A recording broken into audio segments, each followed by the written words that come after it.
जो पीछे वाली क्लास हुई थी उसके अंतर्गत अपनों ने स्टार्ट किया था टॉपिक कौन सा, प्रजामंडल। तो अपन प्रजामंडल में चल रहे थे, उसके अंतर्गत अपनों ने प्रजामंडल के बारे में पढ़ा था कि कौन सा प्रजामंडल कब बना था, और कुछ प्रजामंडल से बनी हुई क्या थे, संगठन थे, जिनके बारे में अपन ने क्या किया था, जानकारी ले चुके थे।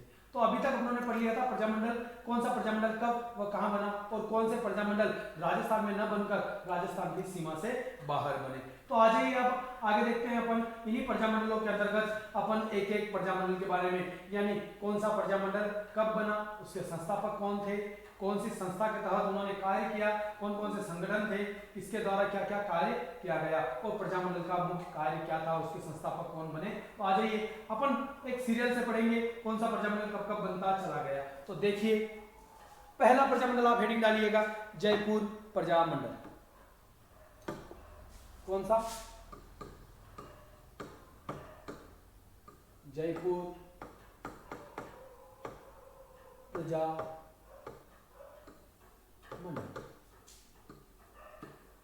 और जयपुर प्रजामंडल के बारे में मैं बता ही चुका हूं आप लोगों को कि जयपुर प्रजामंडल जो बना था ये कब बना था। तो ये जयपुर जो प्रजामंडल था ये आपका कब बना था, मैंने बताया था जम्बू 31 यानी 1931 ईस्वी में।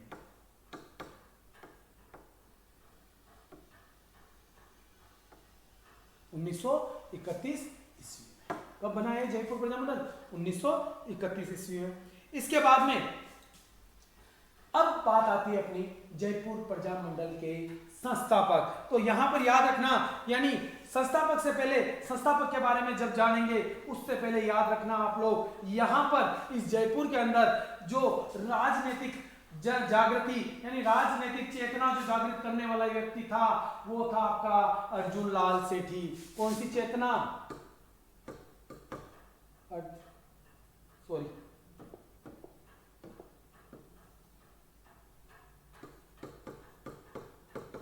राजनीतिक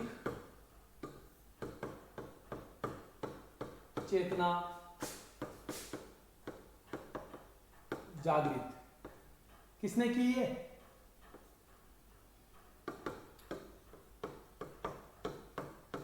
अर्जुन लाल सेठी। अर्जुन लाल सेठी के द्वारा जयपुर प्रजामंडल के अंतर्गत जयपुर में राजनीतिक चेतना जागृत की गई, किसके द्वारा, अर्जुन लाल सेठी के द्वारा। अब यहां पर जयपुर में होता क्या है, तो याद रखना जयपुर में 1927 में जब प्रजामंडल नहीं बना था उससे पहले की बात कर रहा हूं, 1927 में, कब, 1927 ईस्वी में आपके एक व्यक्ति थे जमनालाल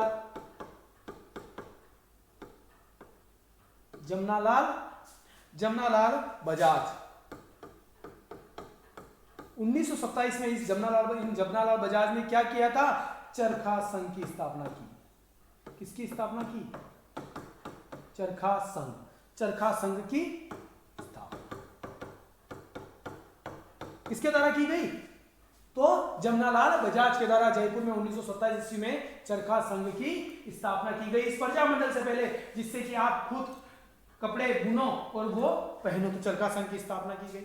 अब यहां पर बात आती है कि जयपुर प्रजामंडल का संस्थापक, तो संस्थापक याद रखना इसका जो संस्थापक था, प्रथम संस्थापक जो थे वो थे आपके कौन,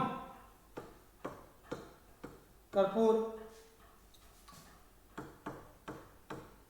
चंद पाटनी। कौन थे, कर्पूर चंद पाटनी जो थे वो किसके, जयपुर प्रजामंडल के संस्थापक थे। अब इसका मुख्य उद्देश्य, इस प्रजामंडल का मुख्य उद्देश्य क्या था, तो याद रखना समाज सुधार व खादी का प्रचार। इस जयपुर प्रजामंडल का जो मुख्य उद्देश्य था दोस्तों वो क्या था, समाज का सुधार करना और खादी का प्रचार करना, यानी खादी के जो कपड़े बनते हैं उन खादी के कपड़ों को पहनना, यानी स्वदेशी अपनाओ और विदेशी को बहिष्कार करो, विदेशियों का बहिष्कार करो, विदेशी कपड़ों की होलियां जलाओ। तो यहां पर इसका, इस प्रजामंडल बनाने का कारण क्या था, तो समाज सुधार एवं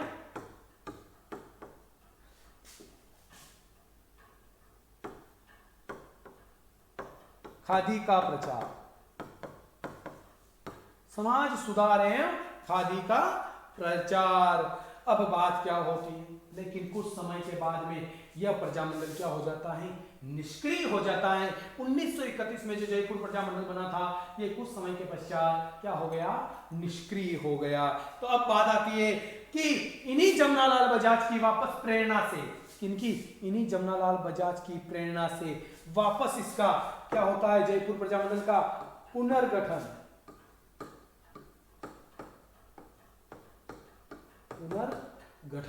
होता है। और वो किसकी प्रेरणा से पुनर्गठन, जमनालाल बजाज की प्रेरणा से कौन करते हैं, तो याद रखना आपके जयपुर के हीरालाल शास्त्री,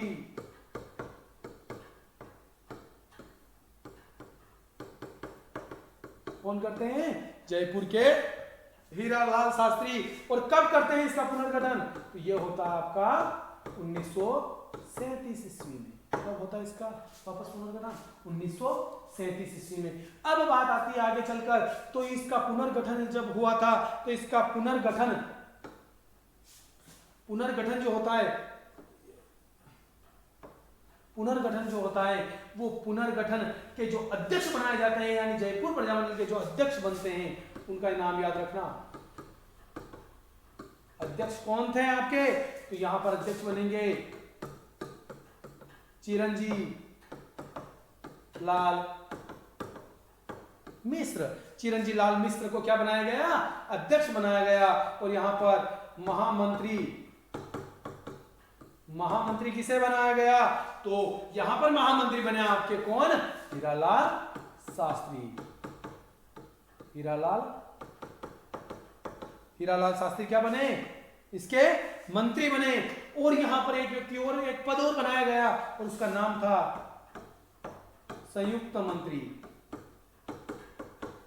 और वो कौन बने, आपके पहले जिनके द्वारा इसकी स्थापना की गई, उनका नाम था कर्पूर चंद पाटनी। ये इसके क्या बन गए, संयुक्त मंत्री। तो ये अपनी थोड़ी सी जानकारी थी इसके बारे में कि क्या क्या हुआ और इसका क्या होने वाला था। अब चलते हैं आगे, वापस देखिए इस प्रजामंडल का प्रथम अधिवेशन। तो याद रखना, प्रजामंडल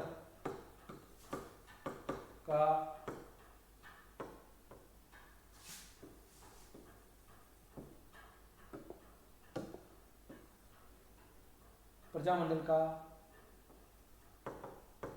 प्रथम अधिवेशन कब हुआ था, 1938 में। कब होता है, 1938 में। कहां, जयपुर में। अध्यक्ष, अगर इसके अध्यक्ष भी पूछ ले आपको, प्रजामंडल के प्रथम इसके अध्यक्ष तो क्या याद रखोगे आप, जमनालाल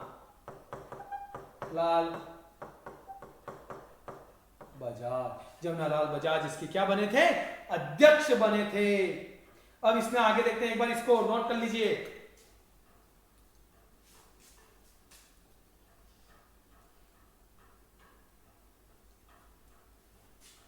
आगे देखिए, लेकिन होता क्या है, आपके महात्मा गांधी जी कहते हैं कि इस प्रजामंडल को क्या कर दो, कुछ समय के लिए स्थगित कर दो। तो गांधी जी के कहने पर इस प्रजामंडल को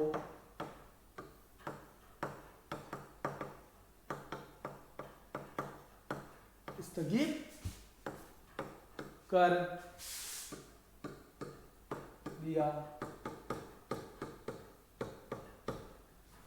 गांधी जी के कहने पर इस प्रजामंडल को क्या कर दिया गया, यहां पर स्थगित कर दिया गया। और इसके बाद में वापस इसको स्थगित के बाद वापस इसको चलाया गया।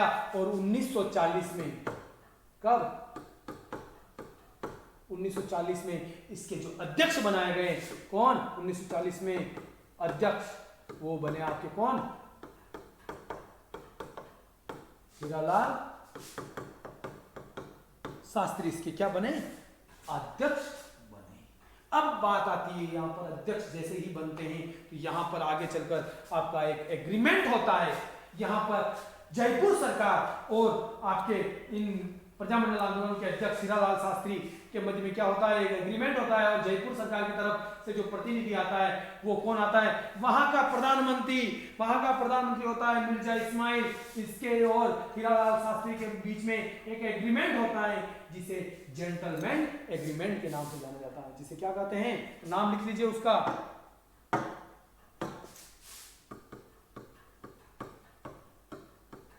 जेंटलमैन जेंटलमैन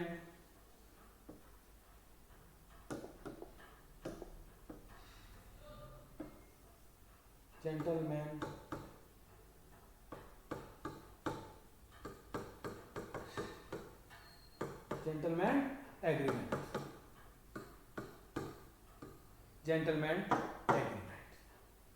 कब होता है यहाँ, तो इसकी डेट याद रखना, 17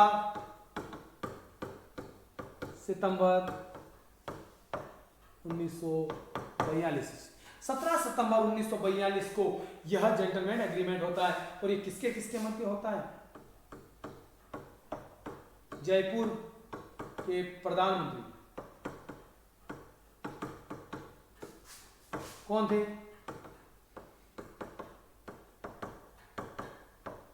मिर्जा इस्माइल और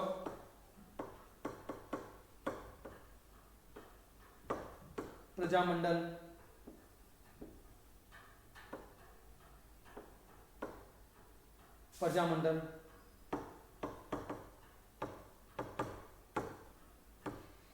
के अध्यक्ष कौन थे, हीरालाल शास्त्री। इन दोनों के मध्य में ये क्या होता है, जेंटलमैन एग्रीमेंट होता है। और इस एग्रीमेंट के द्वारा क्या होता है, यहां पर याद रखना, इस जेंटलमैन एग्रीमेंट जो था, इस एग्रीमेंट के तहत क्या होती है, वार्ता होती है। शास्त्री जी इस समझौते के तहत, यानी शास्त्री जी और इन दोनों के मध्य में वार्ता होती है। और इस समझौते के तहत शास्त्री जी क्या करते हैं, भारत छोड़ो आंदोलन में, जो गांधी जी के द्वारा भारत छोड़ो आंदोलन प्रारंभ किया जा रहा था भारत में, उस भारत छोड़ो आंदोलन में भाग लेने का जो निर्णय था वो शास्त्री जी के द्वारा क्या कर दिया गया, त्याग दिया गया। किसमें, भारत छोड़ो आंदोलन में भाग लेने का निर्णय त्याग, भारत छोड़ो आंदोलन में भाग लेने का जो शास्त्री जी का निर्णय था, उन्होंने त्याग दिया। उनके द्वारा उस निर्णय को क्या कर दिया गया, त्याग दिया गया। और अब आगे चलते हैं, अब इसमें जो निर्णय लिए गए वो निर्णय क्या क्या थे। तो इस जेंटलमैन एग्रीमेंट के द्वारा जो निर्णय लिए गए वो निर्णय क्या क्या थे, तो देखिए आगे चलते हैं। अब लिख लीजिए, इस एग्रीमेंट की निम्न शर्तें।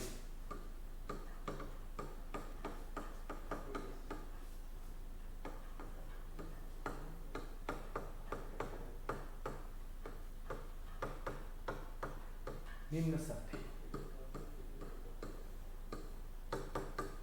तो आप इस एग्रीमेंट की निम्न शर्तों के लिखिए। इन शर्तों में कौन कौन सी शर्तें थी। पहली शर्त आप याद रखिएगा, राज्य सरकार भविष्य में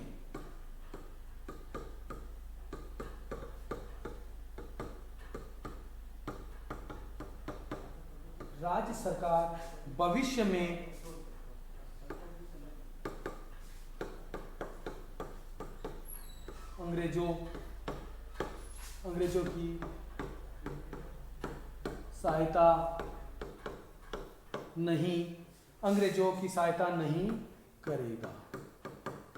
तो ये हो गई पहली शर्त। दूसरी शर्त, राज्य में उत्तरदायी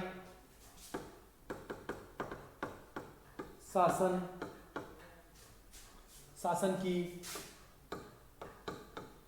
प्रक्रिया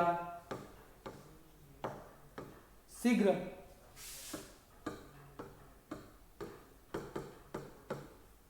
प्रारंभ कर दी जाए। यानी राज्य में उत्तरदायी शासन की जो प्रक्रिया है वो शीघ्र ही प्रारंभ कर दी जाएगी। अब उत्तरदायी शासन व्यवस्था क्या थी? तो उत्तरदायी शासन व्यवस्था यानी राजाओं के मंत्रिमंडल जो बने हुए थे उसके अंदर जनता की भागीदारी यानी जनता के प्रतिनिधि भी उसके अंदर उस मंत्रिमंडल में होंगे, वो उत्तरदायी शासन था। तीसरी आपकी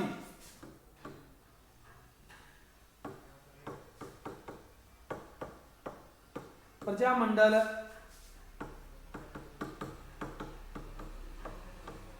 शांतिपूर्ण तरीके से शांतिपूर्ण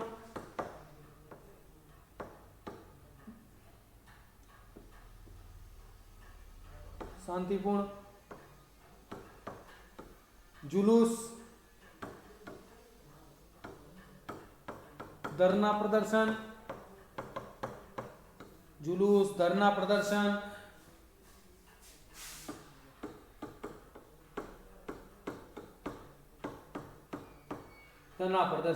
कर सकता है।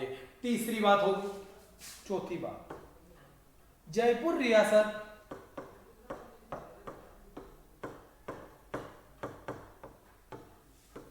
रियासत ब्रिटिश भारत। अरे जिस किसी को भी समझ में नहीं आ रहा होगा अभी मैं वापस पूरा समझाऊंगा, टेंशन मत लीजिए, एक बार इसको नोट कर लीजिए। जयपुर रियासत ब्रिटिश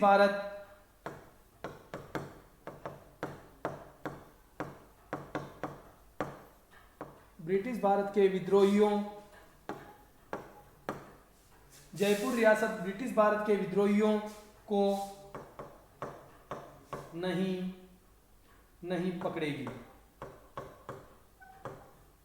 पकड़ेगी तथा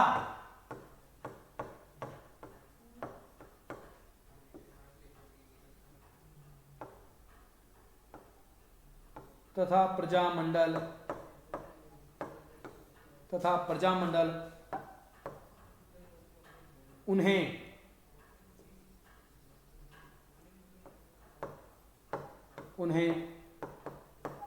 शरण दे तथा प्रजामंडल उन्हें क्या दे सकता है? शरण दे सकता है। चौथी और पांचवी अंतिम एक और था, इसकी शर्त थी कि जयपुर प्रजामंडल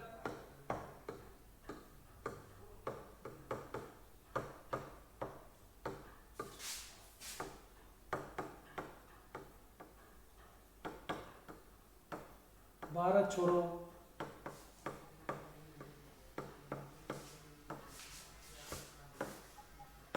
आंदोलन में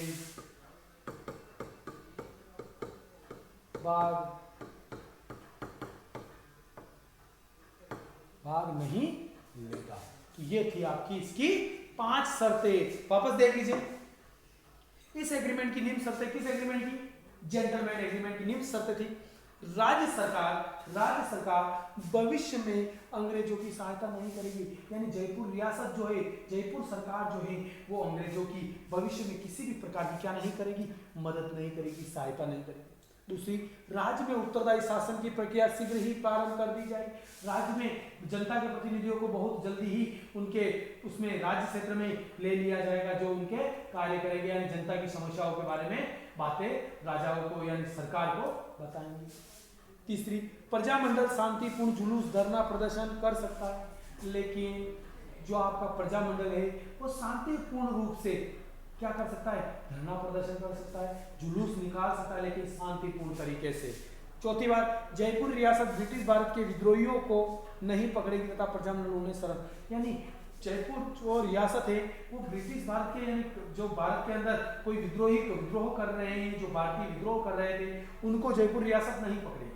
लेकिन वो अगर भाग कर आते हैं और प्रजामंडल के पास में शरण लेना चाहते हैं तो प्रजामंडल उनको क्या देगा? शरण दे सकता है। ये बात भी हो। चौथे के बाद पांचवा, जयपुर प्रजामंडल भारत छोड़ो आंदोलन में भाग नहीं लेगा। मैंने पहले ही बता चुका हूँ, हीरालाल शास्त्री ने एग्रीमेंट में साइन करने से पूर्व ही कह दिया था कि वो सहमत हो गए थे, हम भारत छोड़ो आंदोलन में, गांधी जी का जो भारत छोड़ो आंदोलन है उसमें भाग नहीं लेंगे। तो ये थी एग्रीमेंट की मुख्य शर्तें। अब होता क्या है, पांचों उंगलियां तो हाथों की बराबर नहीं होती, कुछ न कुछ तो गड़बड़ होता ही होता है, आप ही जानते हैं। तो यहाँ पर क्या होता है कि बहुत सारे जो लोग थे, प्रजामंडल के सदस्य थे, वो क्या थे, इस बात से सहमत नहीं थे कि हम भारत छोड़ो आंदोलन में भाग नहीं लेंगे, हम तो लेंगे। तो यहाँ पर इस जयपुर प्रजामंडल से एक बाबा हरिश्चंद्र के नेतृत्व में, कौन, बाबा हरिश्चंद्र, नाम याद रखना, बाबा हरिश्चंद्र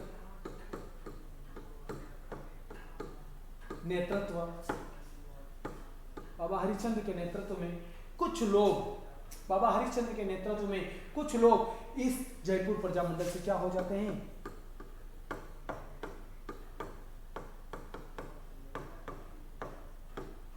मंडल से अलग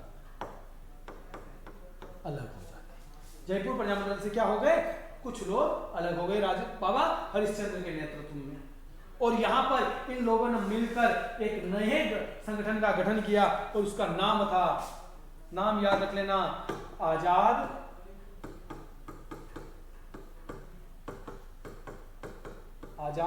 मोर्चा। और इसका गठन जो हुआ वो याद रखना आप कब,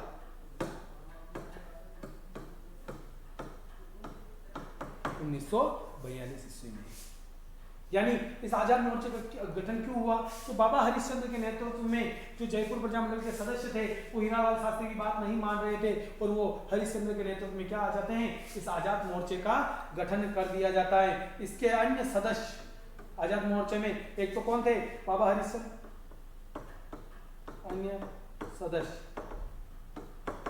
अन्य सदस्यों के नाम याद रखना आप लोग। उनमें से पहला नाम आता है रामकरण जोशी,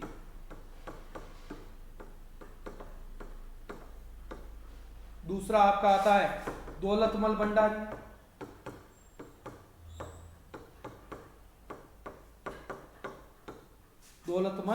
भंडारी, तीसरा आता है आपका गुलाब चंद्र कासलीवाल,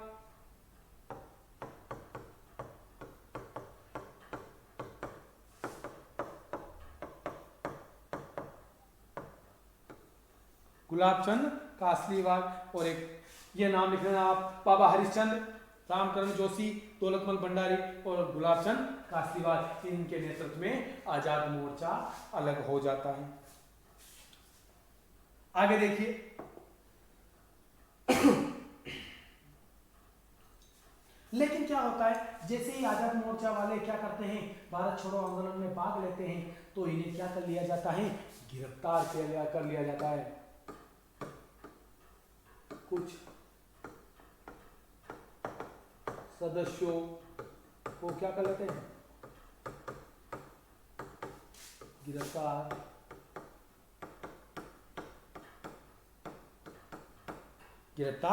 कर लेते हैं। लेकिन आगे चलकर क्या होता है, 1945 कब, 1945 में जवाहरलाल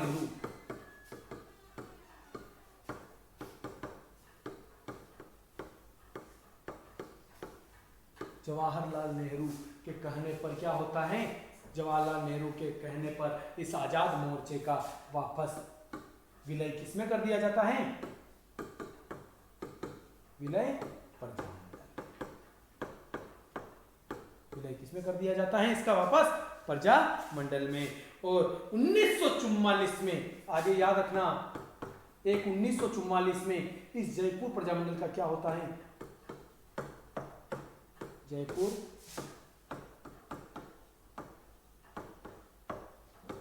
प्रजामंडल का क्या होता है, का अधिवेशन, जिसकी अध्यक्षता किसके द्वारा की जाती है, इस अधिवेशन की, वो की जाती है जानकी देवी बजाज।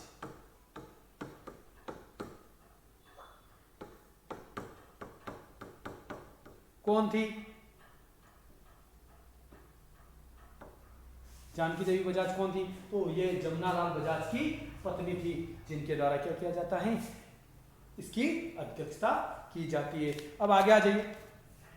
तो ये था अपना जयपुर प्रजामंडल, जो उन्होंने जयपुर प्रजामंडल के बारे में पढ़ा था। तो एक बार नोट कर लीजिए।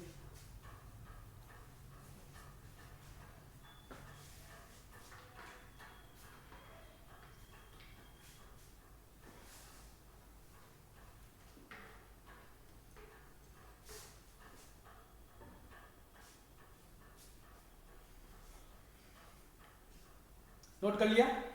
चलो आगे आ जाइए। तो यह था अपना जयपुर प्रजामंडल। तो पहला पढ़ा आपने जयपुर प्रजामंडल। अब पढ़ते हैं अपन आगे बूंदी प्रजामंडल। हेडिंग डालिए आज की नहीं।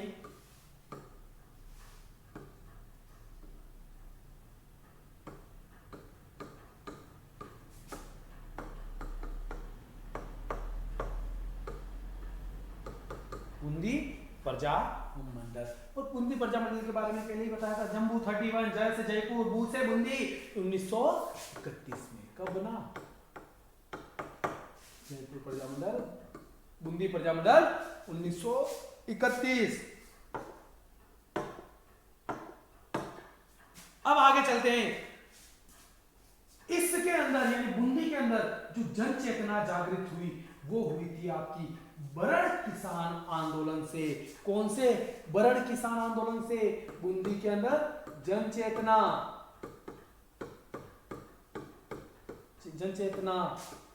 जागृत किससे हुई थी? बरड़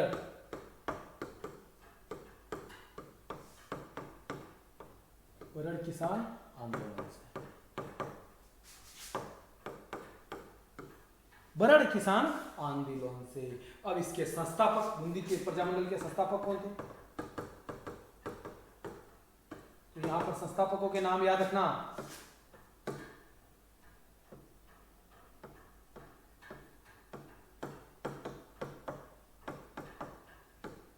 कांतिलाल।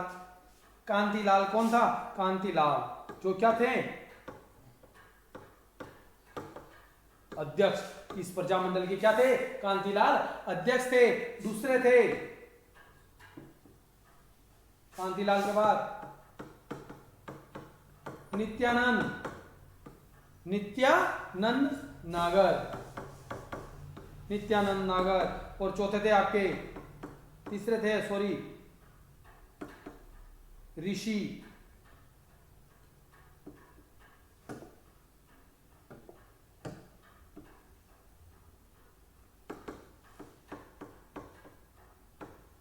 ऋषि दत्त।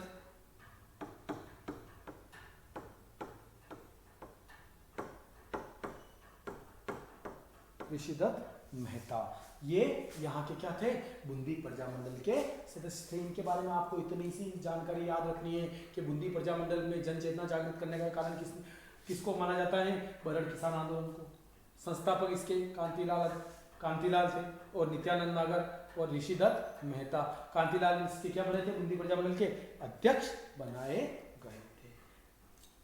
अब आगे आ जाएंगे, आगे देखते हैं। अगला प्रजामंडल लिखिए आप।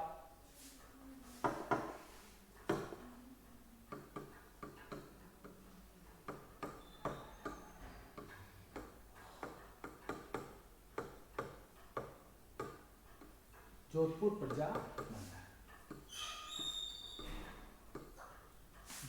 प्रजामंडल। अब जोधपुर प्रजामंडल के आपको मैंने बताया था, ट्रिक बताई थी, जोशीहा 34 जो से बना जोधपुर। तो जोधपुर प्रजामंडल स्थापना कब हुई? 1934 ईस्वी में। संस्थापक कौन थे इसके? संस्थापक बताया था नाम मैंने, क्या नाम है उनका? भंवरलाल सर्राफ।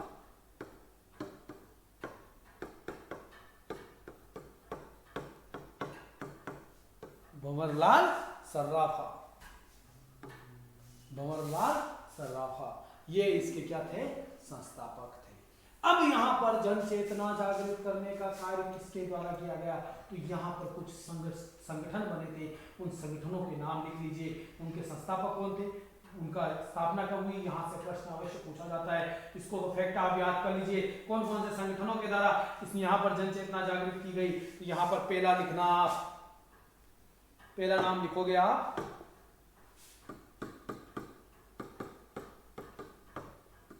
मारवाड़ हितकारिणी सभा।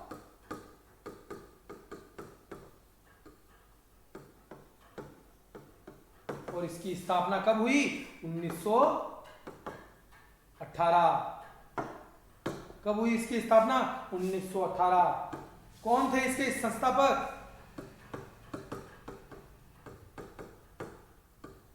तो संस्थापक का नाम लिखना चांदमल सुराणा।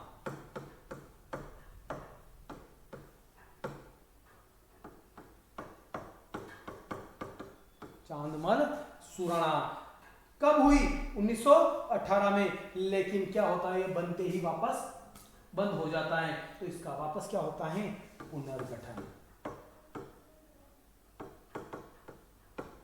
इसका क्या होता है, वापस पुनर्गठन। और ये होता है 1921 ईस्वी। कंप्लीट। तो 1921 में इसका वापस क्या होता है, पुनर्गठन। इसका मारवाड़ हितकारिणी सभा का। दूसरा लिखिए आप,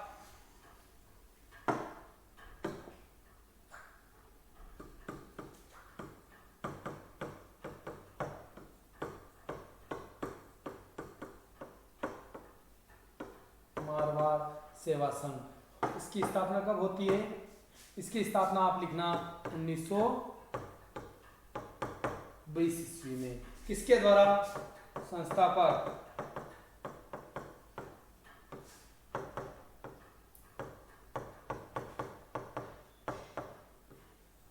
जय नारायण व्यास के द्वारा। जय नारायण। तो यहां तक एक बार नोट कर लीजिए।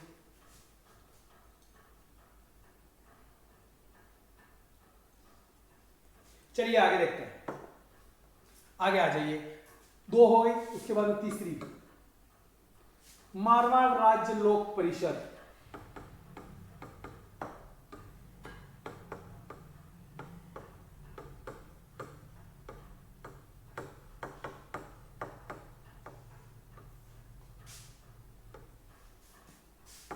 इसका गठन कब होता है, बताइए। इसका गठन होता है 1929 ईस्वी। ये जन चेतना जागृत करने का कार्य करती है, सारी संस्थाएं संगठन सारे ये क्या करते हैं, जन चेतना जागृत करने का। और इसके संस्थापक भी कौन थे, जय नारायण व्यास। जय नारायण व्यास। इसका प्रथम अधिवेशन क्या होता है, प्रथम अधिवेशन वो कब होता है, इसका प्रथम अधिवेशन 1931 में। कहां पर, तो पुष्कर।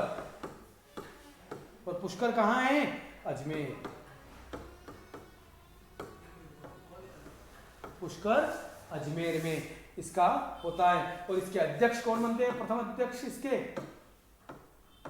प्रथम अधिवेशन के अध्यक्ष, इसका नाम याद रखना चांदकरण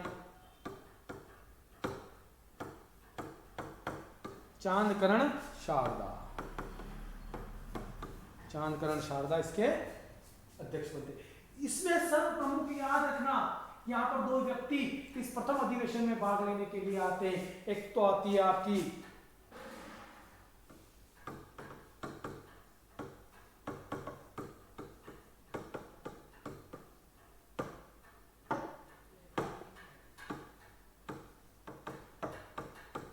कस्तूरबा गांधी, व एक व्यक्ति और होता है काका कालेकर।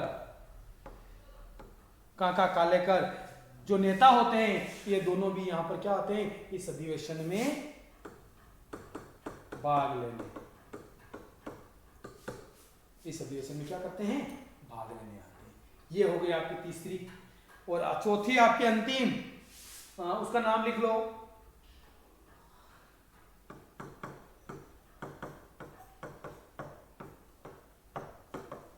Marwar youth plane. कौन कब हुआ इसकी गठन? तो याद रखना इसका 10 मई 1931। किसके द्वारा? ये भी आपके जय नारायण व्यास के द्वारा। तो एक बार यहां तक नोट कर लीजिए।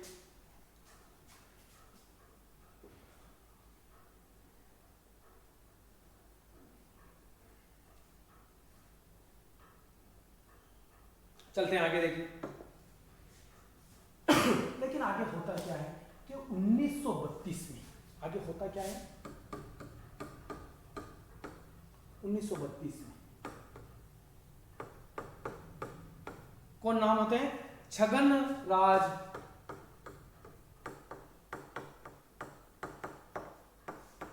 चौपासनी। छगन राज जो चौपासनी वाले थे, इनके द्वारा यहां पर जोधपुर में क्या फहराया जाता है? तिरंगा झंडा।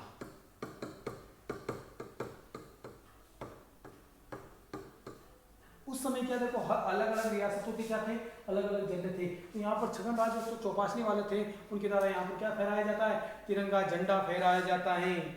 तो ये बात हो गई यहाँ पर 1932 में, ये याद रख लेना। इसके अलावा याद रखना 1936 ईस्वी में, यहाँ पर डेट क्या याद रखनी है आपको?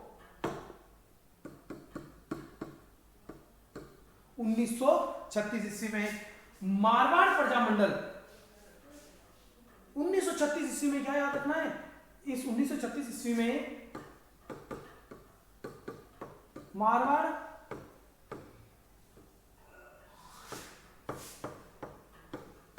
प्रजामंडल ने बॉम्बे में कृष्णा दिवस मनाया। यानी कृष्णा कुमारी थी, इन कृष्णा कुमारी को न्याय दिलाने के लिए इस 1936 में मारवाड़ प्रजामंडल ने बॉम्बे में क्या मनाया? कृष्णा दिवस मनाया। और इसके अलावा और क्या होता है इसमें? इसी दिन यानी 1936 को ही, ये तो बॉम्बे में कृष्णा दिवस मनाया है, लेकिन 1936 में ही जोधपुर में, कहां पर? जोधपुर में क्या मनाया गया? आपका शिक्षा दिवस।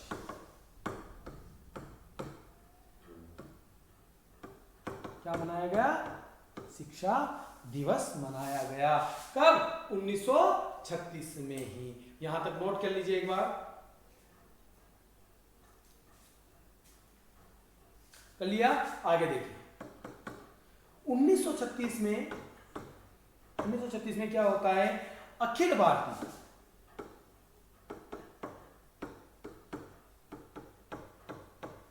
में अखिल भारतीय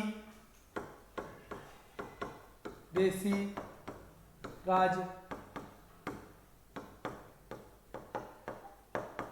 लोक परिषद, अखिल भारतीय देसी राज लोक परिषद का क्या हो रहा था? सम्मेलन हो रहा था। कहां पर? कराची में।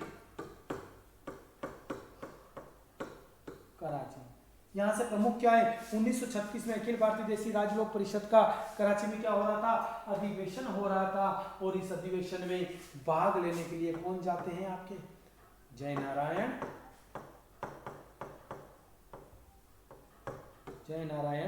व्यास। और इन्हें यहां पर क्या बना दिया जाता है? उसका महामंत्री। किसका? इस अखिल भारतीय देसी राज लोक परिषद का कराची के अधिवेशन में इनको क्या बना दिया जाता है? महामंत्री। तो यहां से जोधपुर के शासक होते हैं, जोधपुर के शासक के द्वारा इन्हें क्या कर दिया जाता है? जोधपुर में आने पर इनके ऊपर प्रतिबंध लगा दिया जाता है। प्रतिबंध लगा दिया, यानी जोधपुर आने पर इनके ऊपर क्या लग गया? प्रतिबंध लग गया। ये बात हो जाती है।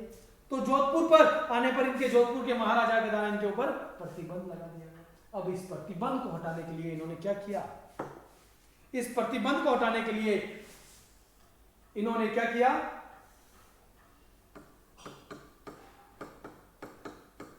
बीकानेर के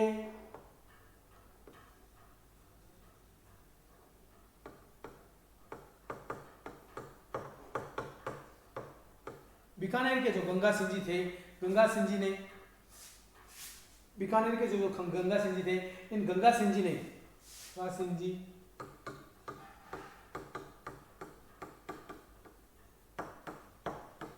जोधपुर के पीएम कौन थे? नाम क्या था उनका? पीएम डोनाल्ड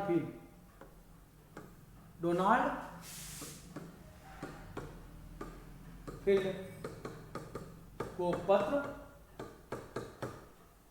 लिखा कि आप व्यास जी के क्या कीजिए, व्यास जी के जोधपुर के प्रतिबंध को हटवाइए। और गंगा सिंह जी के कहने पर व्यास जी पर जो प्रतिबंध लगा हुआ था उस प्रतिबंध को क्या कर दिया गया, यहाँ पर हटा दिया गया। अब बात आती है, आगे चलते हैं। जैसे ही जोधपुर में आपके जयनारायण व्यास जी पधारते ही इनको क्या कर लिया जाता है, यहाँ पर इनको बंदी बना लिया जाता है। क्या बना करते हैं, इनको बंदी बना देते हैं।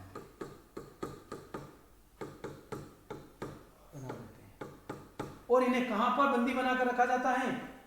तो यहां पर एक दुर्ग आता है, उस दुर्ग में सिवाड़ा के किले में, कौन से? सिवाड़ा के किले में बंद किया,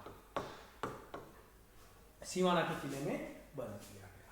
तो ये था आपके इनके बारे में थोड़ा सा जानकारी। अब जयनारायण व्यास की कुछ पुस्तकों के नाम लिख लीजिए, यानी उनके द्वारा कौन कौन से बुक चलाई गई और उनके द्वारा कौन कौन से समाचार पत्र थे, तो इनकी बुक के नाम लिख लीजिए।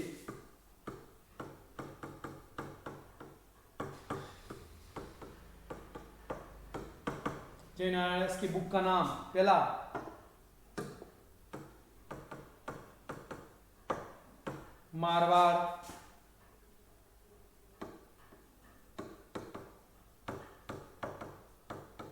मारवाड़ की अवस्था, और दूसरी पोपा बाई की ओर। ये बात होती है इनके बारे में, ठीक है। ये दोनों जयनारायण व्यास की पुस्तकें।